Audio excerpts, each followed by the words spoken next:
I'm Greg Schmidt. I want to thank you for spending time thinking about Measure S. Measure S is a proposal to move local council elections from odd number years to even number years, putting them in the same track as national and state elections. This is a bad idea. It would hollow out local choice. The most important function of local elections is to help you think through what critical issues are for you and your community.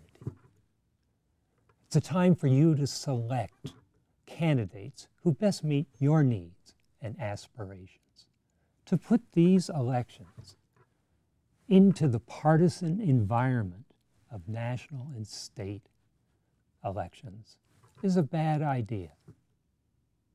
The time that you can spend on local issues goes down, forces the candidate to spend more money to build name recognition, and if possible, even more money to discuss a local issue. This favors incumbents and those with deep pockets. California studies have shown that incumbents in local offices who run on even-numbered years do much better. It's a long tradition in the United States to have local elections separated from state and national elections. It's a tradition that goes back 150 years before the Constitution. The overwhelming number of large cities still have odd year elections, including 22 out of the 25 largest. Advocates say dollars can be saved, but the dollars will only be saved if all local elections are moved. This means not just the city council, but school boards, Foothill De Anza trustees, and special elections on tax hikes, on bond issues, on parcel taxes, on land use decisions. All these have to be switched. Even if we took odd year elections away from voters, the maximum savings that we would get would be equivalent to 0.1% of our annual budget. These are paltry savings compared to the loss of voter discretion on local issues.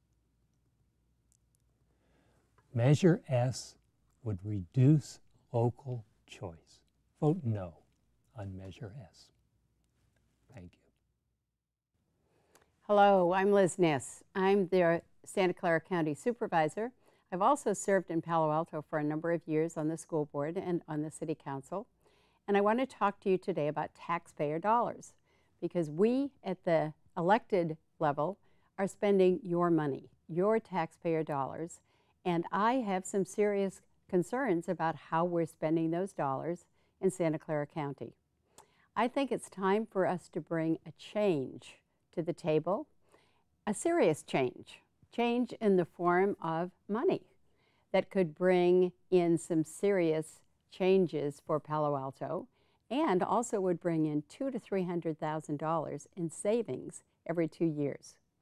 This year in the city of Palo Alto alone, several positions were eliminated, including the police department's crime analyst, one member of the police traffic enforcement team, and also we discussed cutting maintenance and administrative jobs. The city will now have to contract out for several of its services, including maintenance for many of its parks, as well as its printing and mailing services. Palo Alto's libraries were also affected. Library hours will need to be shortened to compensate for that department losing several positions. Other changes: ticket prices will be raised for the Children's Theater, Costs will increase for pet neutering and spaying. Other city services did survive, but only in the final hour of the budget talks. Now, there were school guards that were saved, and there were tree trimmers saved, and that's really important. But let's not make any mistake about it. An additional $200,000 to $300,000 would have made a big difference in these serious cuts, especially over the next 2 years. But where do you find extra dollars? Surprisingly, a very simple way. You reduce the cost of elections, specifically the cost of elections in the odd-numbered years. That's why Measure S is a great idea and one I think whose time has come. Almost every other city in Santa Clara County has switched from odd-numbered to even-numbered year elections, and there's a good reason why. You get much higher voter turnout, almost twice the voter turnout. You get a bigger buzz. More people are talking, especially in a year like this, especially in presidential year elections as well. If the government is really representing its citizens, wouldn't it make sense to appeal to the most number of people to get out the greatest number of votes? That means more voters would participate in choosing Palo Alto City Council members. Sounds like a good thing to me. Of Santa Clara County's 15 cities, 12 have even year elections, and they have great turnout. Now, with Measure S on the November ballot, Palo Alto has the opportunity to change and join the cities that do have even year elections, but they're going to change that because it benefits them. We've had to make some painful cuts in Palo Alto to address a big deficit, $7 million this year.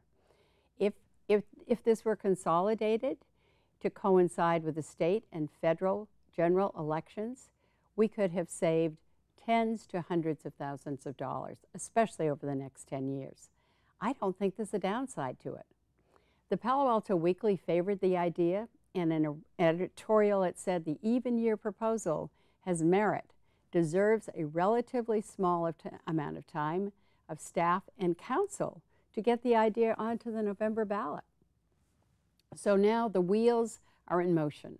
We have it on the ballot. It's up to you, the voters, to decide what you want to do. We're so close to these potential savings at these tens or hundreds of thousands of dollars. So it may look like a drop in the bucket, but I think it's a good beginning to cut our spending. This is your taxpayer dollars, and the fiscal impact of eliminating this odd-numbered year is real. It can no longer be ignored. So on November 2nd, vote yes on Measure S. It will make a difference. I'm Liz Niss. I'm your Santa Clara County Supervisor, and I urge you in Palo Alto to look at this carefully, think about voting in even-numbered years, and I hope you will join me in voting yes on S November 2nd. Thank you for listening.